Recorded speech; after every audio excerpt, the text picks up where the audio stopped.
Vows.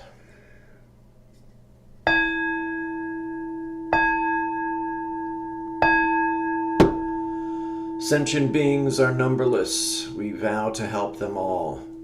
Delusions are countless, we vow to see through them all. Opportunities to awaken are infinite, we vow to embrace them all. The Buddha way is endless, we vow to embody it. All right, we will start with our customary 15 minutes of seated meditation.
So we'll chant the excuse me, Gatha on opening the sutras.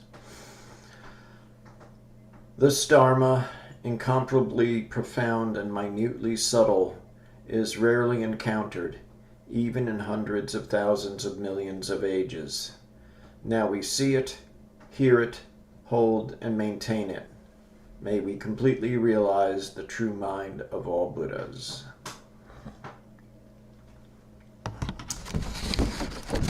So, have a seat, in case you're not already.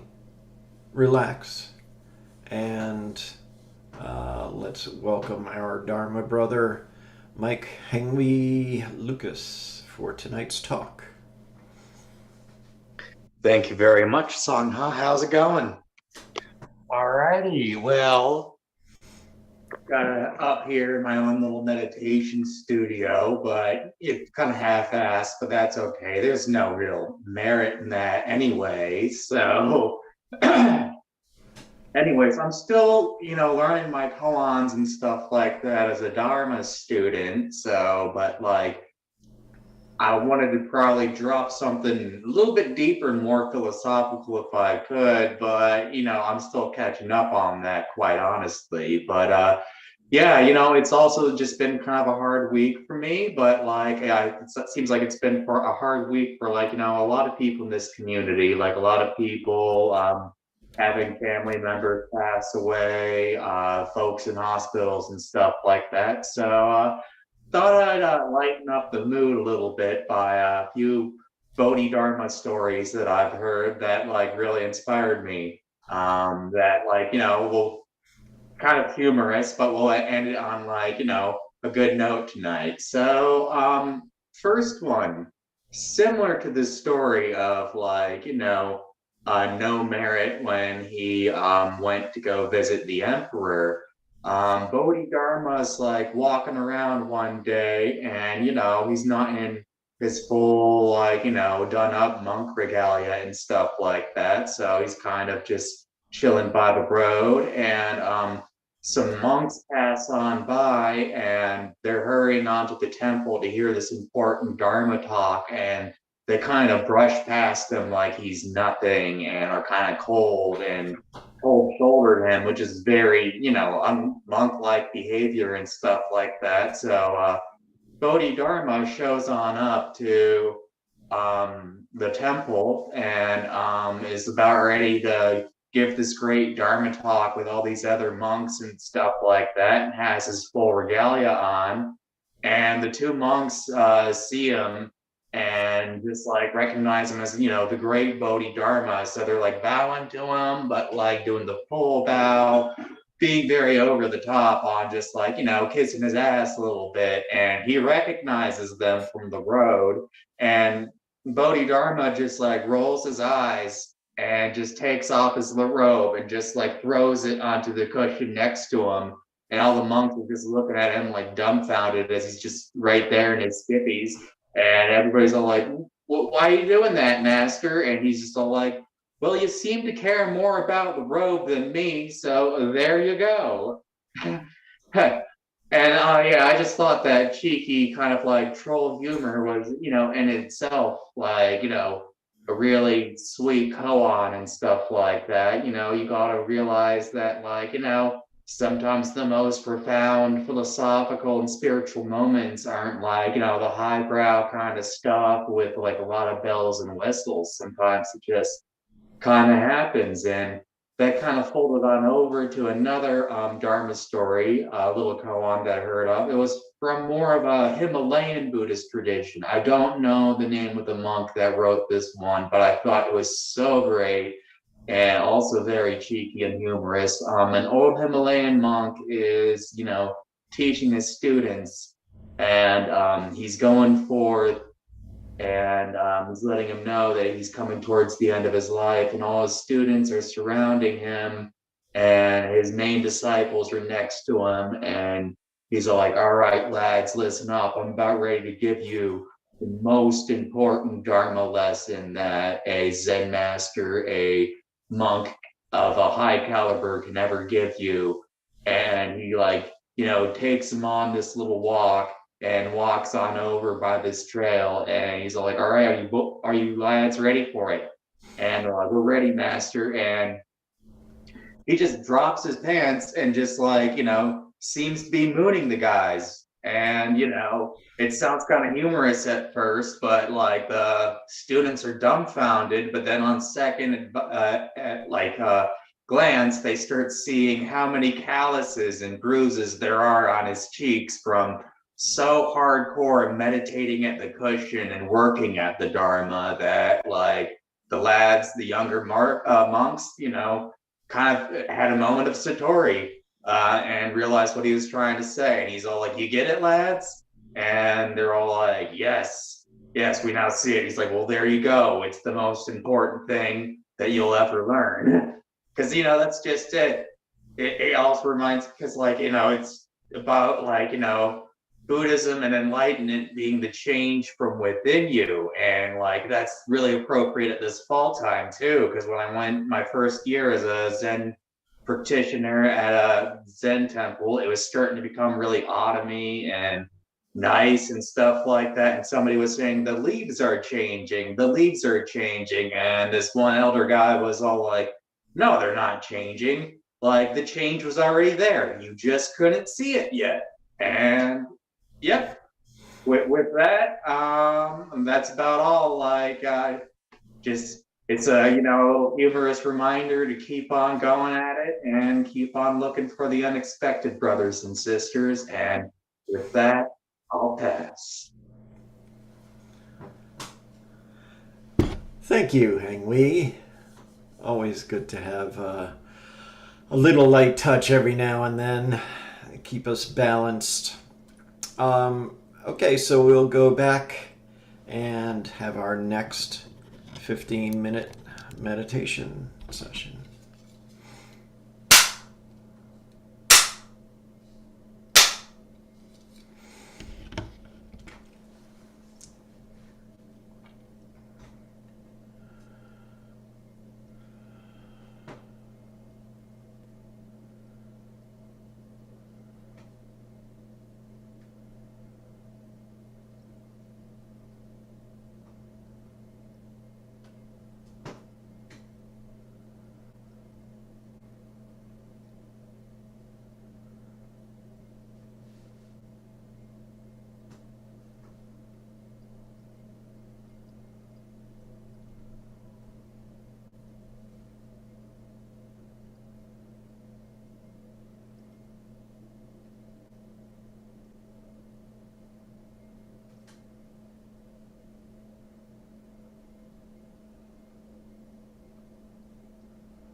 We'll chant the Heart Sutra.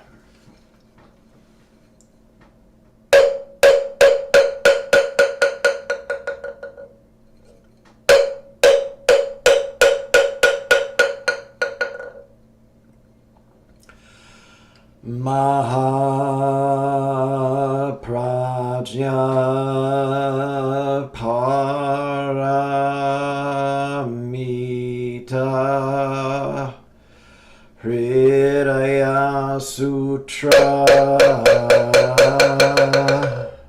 Avalokiteshvara Bodhisattva, when practicing deeply the Prajnaparamita, perceives that all five skandhas are empty and is saved from all suffering and distress. Shariputra, form does not differ from emptiness. Emptiness does not differ from form. That which is form is emptiness. That which is emptiness, form. The same is true of feelings, perceptions, impulses, consciousness. Shariputra, all dharmas are marked with emptiness. They do not appear or disappear, are not tainted or pure, do not increase or decrease. Therefore in emptiness, no form, no feelings, perceptions, impulses,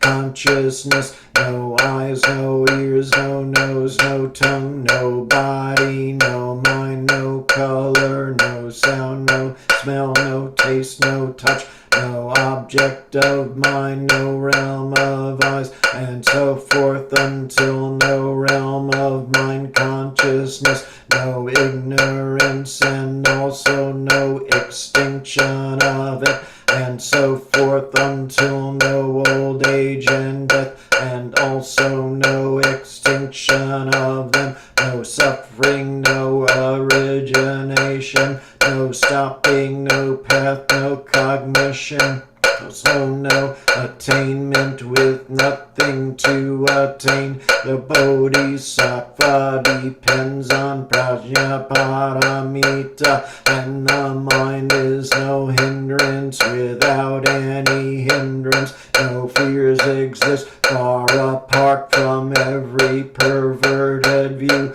One dwells in nirvana. In the three worlds, all Buddhas depend on the Paramita and attain Anuttara Samyak Sambodhi. Therefore know that Prajnaparamita is the great transcendent mantra, is the great bright mantra. The utmost mantra is the supreme mantra, which is able to relieve all suffering and is true, not false. So proclaim the Paramita mantra, a mantra which says Gate Gate Para Gate Parasamgate Bodhisvaha. Gate Gate Para Gate Parasamgate Bodhisvaha. Gate Gate Para Gate Parasamgate Bodhisvaha. I could use a little bit of this.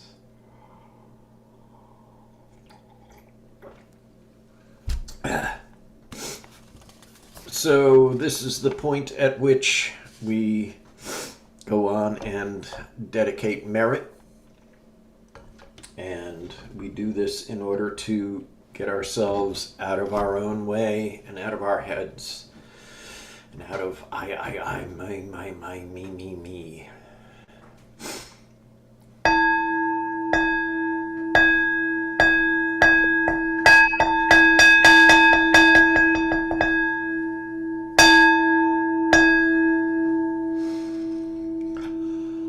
All sentient beings are one seamless body and pass quickly from birth to death. We remember those who cared for us and are gone. Those who are ill those who are at war, who are hungry, and who are in pain. May they heal and have peace. We especially dedicate our service to Mrs. Kanti Pereira, Melinda Pereira, Joanne, Kevin, and Bailey Sheridan, Laura Haas Knox, Mike Gingy Wood, and would anyone else care to add anyone else in? Vajra. Vajra. Anyone else? Prisoners on strike in Alabama.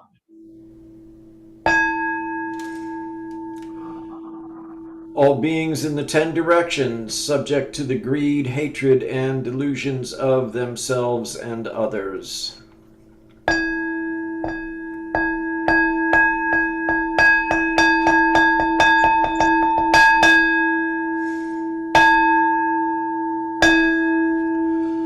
All Buddhas throughout space and time, all honored ones, Bodhisattva, Mahasattvas, wisdom beyond wisdom, Maha Prajna Paramita.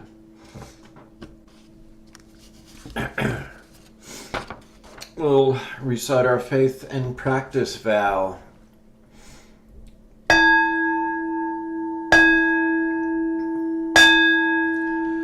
I will never retreat and will be firm in my mind in this correct Dharma. I will escape from the samsaric cycle of birth and death and definitely will see my original face. I will be sure to inherit the life of insight of the Buddha and save all sentient beings.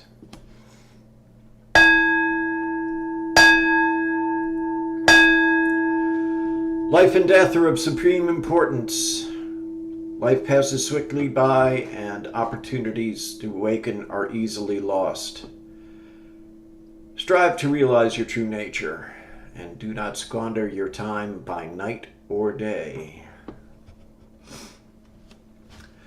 And thank you for joining us this evening.